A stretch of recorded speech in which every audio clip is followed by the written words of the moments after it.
Hey guys, welcome to Commander Lounge. This is actually another Pauper deck tech I got for you guys today. This Pauper deck is called Delver Fiend. I'm pretty sure if any of you guys dabbled in Pauper at all, I think everybody understands exactly what Delver Fiend is. And this is its basic, pretty much its basic form of the deck.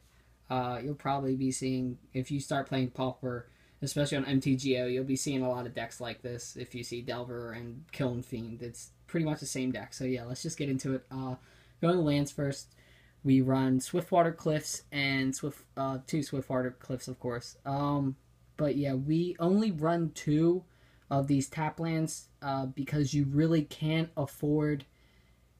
You can't afford too many tap lands in this deck. You really want to be hitting your lands as you go. You want to hit your first three lands untapped, and then you pretty much try to win consistently on turn 3 through Kiln Fiend. I mean, you could do it with Delver too, I think, but Kiln Fiend's its main way to win. So yeah, we have two of those tap guys. And by the way, these lands, these common gain life lands, make it really tough if you guys know what one land spy is. I'll eventually have that deck tech too, but the deck one land spy, this really cripples them because they don't like it when you gain too much life. If you gain a couple life, I forgot how much life it is that they automatically lose. I think it's actually like 2 or 3. Like if the person gains 2 or 3 life, like it's over for it. They have to go to sideboard after that. But yeah, and then I believe we run 7 mountains and 9 islands actually. It's 9, not 7. And then this deck plays, reason why Ponder's in here, and it's because it's basically a combo deck. You're assembling the combo to win on turn 3. You're assembling the way you're gonna make your creature basically make it unblockable and get in for 20 damage in one single turn. That's the best way to win in this deck, and Ponder lets you do that. If you guys don't know what Ponder is, it is 1 blue for a sorcery. Look at the top 3 cards of your library, then put them back in any order, and then you may shuffle your library and then draw a card. So it's either you want those 3 cards in that, or you can shuffle them all away and draw a card. Ponder is one of my favorite cards when it comes to combos and stuff like that. I really love Ponder. Ponder's really, I don't know. I love the art too. The art's amazing. I've seen people do like Pokeballs for these and alter arts, which is pretty sweet. And then we have our other card that's pretty much just like it. I mean, it's not just like it, but it's really good. And that is Preordain. And if you guys don't know what that is, that's 1 blue for a sorcery, scry 2, then draw a card. I love scrying. And, it's not Ponder, but it's still really good. It's still very powerful. And it's saying something that this is in, like, these cards, Preordain and Ponder, are banned in Modern. There is a reason why. It's extremely powerful to do this the first turn. Either one of these. And then we go into our creatures. Delver's in here. Extremely efficient creature in this deck because, you're not going to have too many creatures in this deck because it's mostly going to be instants and sorceries trying to kind of Voltron your guy up for the instant 20 damage on one hit. And Delver just gets it. He can stick around there while you're trying to, Voltron up Kiln Fiend or Nivik Cyclops. You'll see them in a second if you guys don't know what I'm talking about. But yeah, Delver's just like that backup guy that just keeps hitting in. It's like that, turns it into, Delver's kind of like that tempo guy. He just keeps swinging in, because if you guys don't know, what he does. At the beginning, basically he's 1/1 for blue, and then at the beginning of your upkeep, you reveal the top, you look at the top card of your library. If it's an instant or sorcery, you reveal it and you flip it. And when you flip him, he's a 3/2 flying creature, so I think it's insect when he flips. All right, and Kiln Fiend. This is going to be your main way of doing your turn 3 win. And he is a 2 mana, 1/2, which whenever you cast an instant or sorcery, he gets +3/+0 until end of turn. So basically, you can do this where you all in one turn you go. Like, you play this turn 2, and then turn 3, you make it unblockable, you give it double strike, and then you play literally like any other spell. You can make it unblockable twice with the card I'm going to be showing you in a second. So you basically place 3 spells, make him unblockable, and get in for 20 after that. So Kiln Fiend is amazing. And then your backup is Nivik Cyclops. He's a little more expensive. He's a little more tougher to, to get going. Because you really just want to win on turn 3. You don't want to see Nivik Cyclops usually, but he's your backup, and he's a fine backup. We run 3 of him,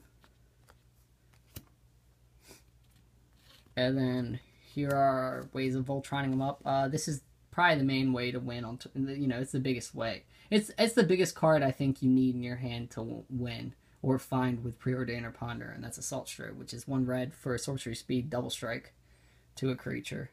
So you gotta run a full place out of that, of course.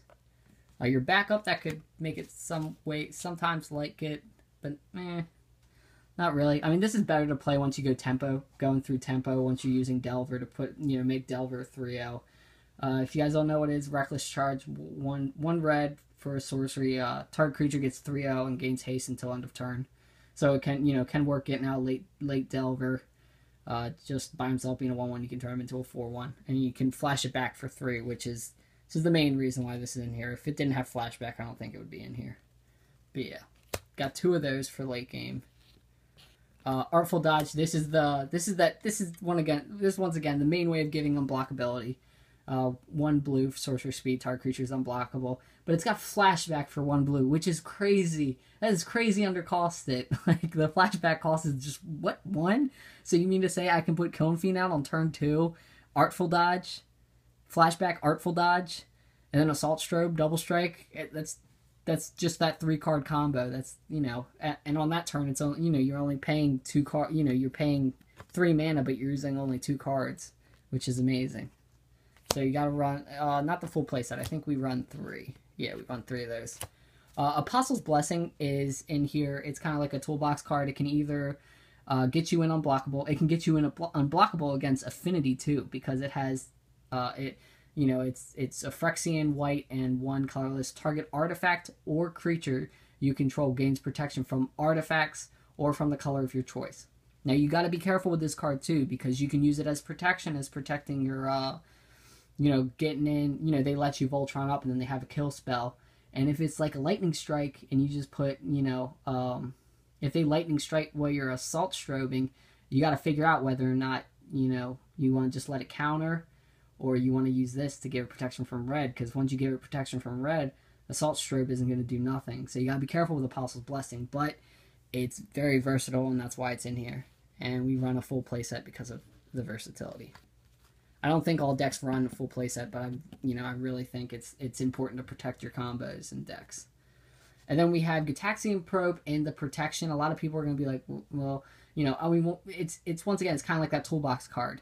It helps you dig a little bit. I mean, 1 card, it's not entirely digging like Preordain or Ponder, but it's nice.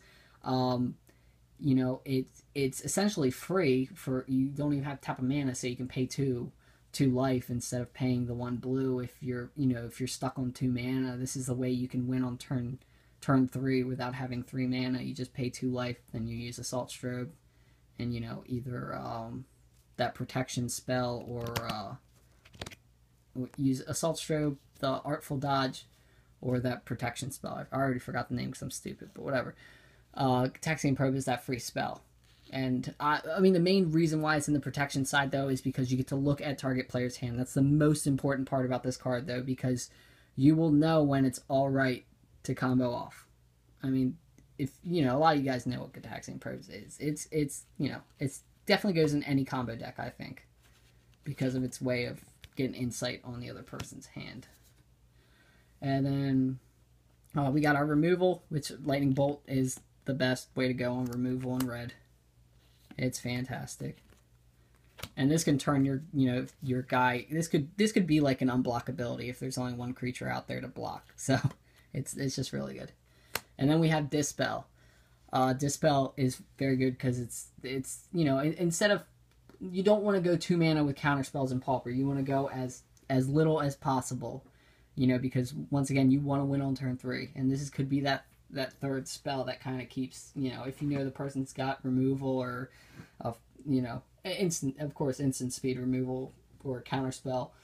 This is the way from keeping your combo from completely crumpling in your face, I guess you could say. So yeah, I run 2 of those. And yeah, that's the deck. We do have a sideboard to go through now. And let's get into that. Pyroblast against, I guess, Mirror Match and Mono Blue Control. Flame Slash for anytime, you know, I think Delve is a thing with Hooting Mandrills and stuff like that, because I think they have like some sort of Pauper Dredge deck, and that's a thing. Or anything, you know, defensive with really tough creatures out, you run Flame Slash. When lightning what is it, Lightning Bolt? When Lightning Bolt's not doing it, Flame Slash will. And we have Electrickery for, once again, our our Infinite Tokens decks, our Goblin, our Goblin Tribal decks, stuff like that. Little aggro decks, tokens, those decks. And then we have Missy Mortars in here mainly for when you know, I really like, or not Missy Mortar, Mizzium Skin. It's, if you guys don't know what this card does, instant speed. It's 1 blue. Target creature you control gets +0/+1 and gains hexproof until end of turn. Sometimes the toughness boost might be relevant, but I mean, I think this is mainly for the decks that have sorcery speed removal. That, like, that Dispel's not going to do it. You know, if they're not waiting for you to combo out, if they're just killing your creatures as they come out. I know this is probably a big one for Mono Black Control, because I know there's sorcery speed removal in that, and also, like Corrupt and stuff like that. Usually Corrupt goes to the face, but I mean, if you got a creature that you're just like, okay, I'm threatening to combo out with, they might want to take care of that instead and just gain a bunch of life and put you out of range of winning. So Mizzium Skin kind of helps that. And, there's other decks like especially when people sideboard in for Flame Slash just to deal with Nivix Cyclops if they're scared of Nivix Cyclops. This will help. I mean, this wouldn't even need hexproof in that matter. This is when the +1 toughness would be relevant. So yeah, that's why we have Mizzium Skin in here. And then, I didn't know what to put in the last spot, so I just threw in 2 Dispels. Like, I really just wanted to put 1 Dispel in here. But, 2's fine, just for those, once again, those instant speed removal, basically the mono blue decks, the counter go decks, because you need as much as possible. Like, Pyroblast help. I mean, I definitely think in the mono blue control, I definitely think Pyroblast would come in here instead of the 2 Dispels. But I think the 2 Dispels still have a spot. I can't think off the top of my head the deck. Like, when I was looking at it early, like a couple days ago, I knew exactly what deck it was for, but I'm kind of hitting, I'm drawing a blank right now, guys. I'm sorry. But yeah, this goes in something with a lot of ways. Once again, it's for protecting your combo. You find the right spot for it eventually. Sorry, I forgot. But yeah, that is the Delver deck. It is very competitive in Pauper. It's probably like one of the tier 1 decks in Pauper. And sorry, I dropped you. But yeah. Yeah, I'm just going to leave it like that. We'll just see Jace instead. Let's just look at Jace. Hey. So yeah, let me know what you guys think of the deck. It is, I guess maybe Reckless Charge. I've seen it in other people's decks, but I know, some people don't run Reckless Charge. This isn't my own build at all. This is basically copied. But yeah, it's very fun to play because it's very quick and it's very competitive, and I love playing Preordain and Ponder. And Delver's just amazing. Even if you're not doing the Kiln, Fiend, or Nivix Cyclops combo, Delver can sometimes just, if unanswered, just win a game on its own. He's just so aggressive, like 3 power on turn 2s and Nutter Butters, especially in Pauper. So yeah, let me know what you guys think. Let me know what you guys think on Pauper in general. Let me know if you guys like the deck, and like, favorite, and subscribe. And you guys take it easy. Have a good night. Or have a good day whenever you're watching this. Take it easy. Bye.